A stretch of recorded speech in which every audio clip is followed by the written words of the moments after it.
Such a beautiful film. You all did an amazing job. Amazing cast. Right. Stephen, I want to start with you. Why is this the perfect film to watch this Thanksgiving with the family?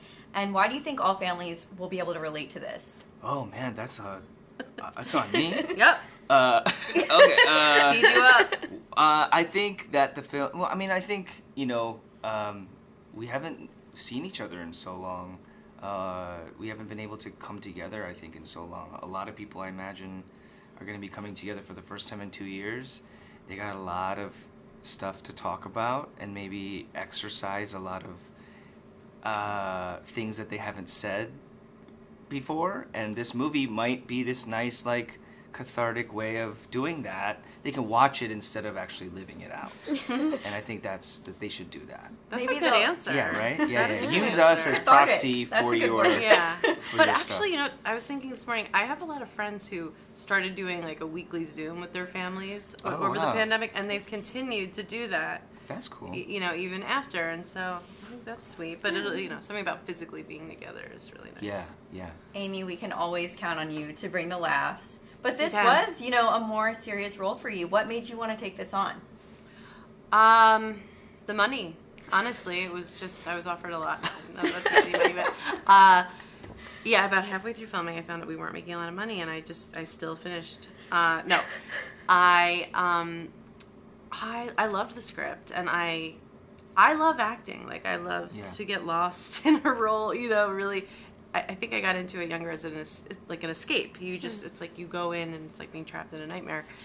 And the writing's so good and so real, and I also think that this just reminds everyone that everybody's families have have a lot of trauma and joy and everything, and I was so excited to be offered the role. Your performance was amazing. Thank you. Every time she did the phone call, there's like a really heartbreaking phone call. In rehearsal, we would always cry. It was so beautiful. That's Yep. a sad scene. Beanie, working with Amy, what was the highlight of How that? much time do you have? all day. It was heaven. It was real, like, It was real heaven. it was real heaven. That scene of us on the mattress, it's like this really intimate, but also really funny sister moment.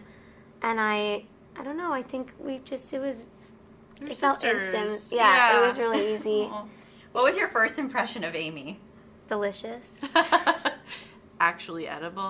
Just a little, It have just a little felt snack. like we were like little sisters. Yeah. All right away. You Yeah. know? It seemed like the cast was very, very close on this set. Yeah. It's How real. did you all bond? I mean, we were just locked in a soundstage for a Yeah, month. we had nowhere else to Yeah, and like, More than a month because of rehearsals Right. too. and then everybody was so easy. Everybody was in. The casting was great, and everyone's a professional. And we sat together between takes. It wasn't like everyone sort of like went off. Yeah. Oh yeah. We just all sat like in a little Yeah. row of our chairs, and we would read or talk, or it was just very cozy, and there was Yeah. a sense of togetherness. And we got to shoot it pretty much in order, which like never happened. So Amazing. it felt like we were just living their night over the course of a month, and it just We wanted there to was be an ease. together. Yeah. Yeah. I felt that. I felt that when I was watching it. You really did feel like this one, big family. And it was so funny because I was like, I can totally pick out people in my family. Every family is dysfunctional in their own way. What's one word you would use to describe your own family? One word. One word. Alcoholic. That's just what came to mind. Oh man. It's hard. Yeah. One word. Trauma. Trauma. Regret. I'd say traditional. for my Nice. family. Safe. Yeah, that's a safe way of saying all the things you said, but I use that word. All right, so we got two ends of the spectrum. Yeah. Beanie, what do you got for us? It's hard. I think my parents are like night and day. My dad says 10 words a year, and my mom literally never stops talking. Stephen had the pleasure of meeting her the other day. She's so It's like, awesome. I Oh mean, my she is gosh. like a force to be reckoned with. So the one word to describe all of us doesn't make sense in my brain. It's like two sides of the, you know what I mean? I don't know. juxtaposition, I guess you could say. Well, Amy said alcoholics, so I have to bring up this video of her sipping a cocktail while holding her son. Good. I hope you all saw that. Amy, why do you find it so important to always share the reality of parenting? I think it makes me feel better to see people as they really are. You know, like my friends I want to talk to on the phone that I'm calling, you know, it's like you want to be like, my best friend is a comic, Rachel Feinstein, and when we call each other, we just immediately go, life is disgusting, and she's like, it's trash, and then, you know, and I feel like that's the kind of energy that I look for in life, you know, people who are doing what they have to get by. Well, you're very relatable. Thanks. Are you already passing on this sort of wisdom to your new mom, BFF, J-Law? Oh, wow. I think she's probably going to be like a more prepared mom than I was.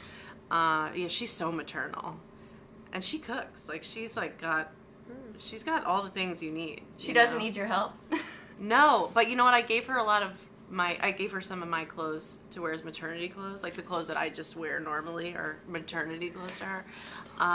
And that, you know, and that's that. And it's just your friend who's pregnant. You're excited for them, you know, so. She's really excited. And she's like the most beautiful pregnant person. It's actually annoying. It's hostile. I mean, she owns the bump. I'm just so... I'm over it. I actually don't want to see her until this baby comes out because she's like glowing. Well, hopefully you still hear from her because I know she was having trouble getting in touch with you when you had Jean. That's true. But, you know, it's like, especially those first 40 days, it's like anybody who's trying to get you on the phone, like, they need to just wake up and realize you're gone.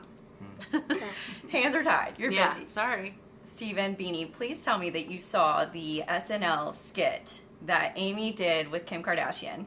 Yes. Of course. Yes. The Bachelor parody. That was amazing. That was Who really knew fun. you were such a big Kim K fan? Love Kim K. I mean, We knew. you can tell.